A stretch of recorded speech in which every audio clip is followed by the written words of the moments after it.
Welcome to another Take 5.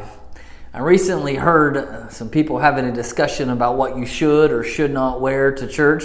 And so I thought I would do a Take 5 on appropriate attire for church. What should we wear to church? Our church doesn't have a dress code, but I thought I'd start out with a few things you probably should not wear to church. Elmo pajamas and Clark W. Griswold probably just don't go well together for a Sunday morning. Even at Christmas time, this is a hard no. The Buckeye shirt is great, but I'd still not try this one at church. And so what should we wear to church? What should we put on for church?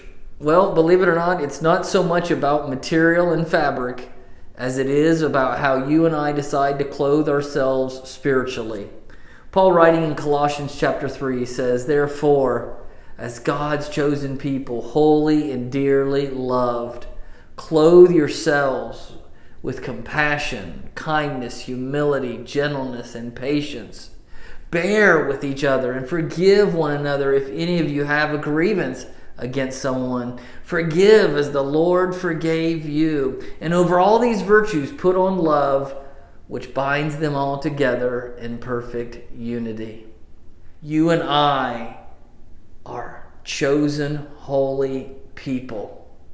Holy not meaning better than anyone else, but holy meaning set apart by God for His specific purposes. And so we are holy. He has set us apart. We're not to be like the world. And we are dearly loved. Jesus loves His church. He loves you and I. And so that ought to change the way that we dress. It ought to change how we clothe ourselves spiritually. He says, first of all, put on compassion. Have a heart for one another. One of the things I love about the church that God allows me to be a part of is that many times I see such compassionate people coming alongside each other, lifting each other up in prayer and in action.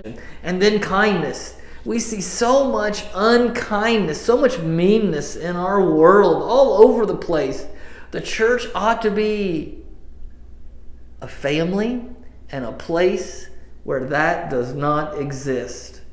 So we ought to clothe ourselves with kindness. Be kind and decent to one another. And he follows that right up with humility. Humility.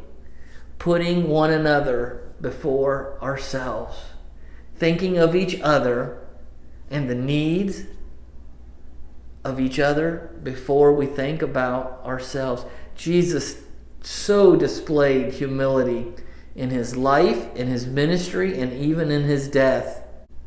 And then gentleness. It can be so easy in our world today to not be gentle.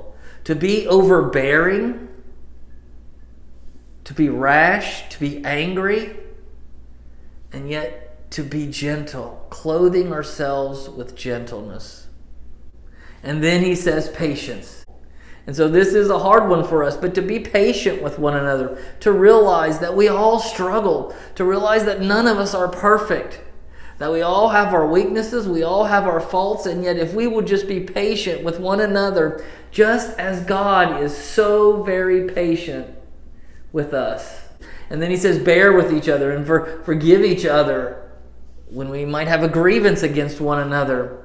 Just as the Lord has forgiven us, we want to forgive one another. We should put on forgiveness, realizing how much Jesus has forgiven us. And then finally he says, put all these together, put on love, and it binds them all together in perfect unity. To just truly love one another.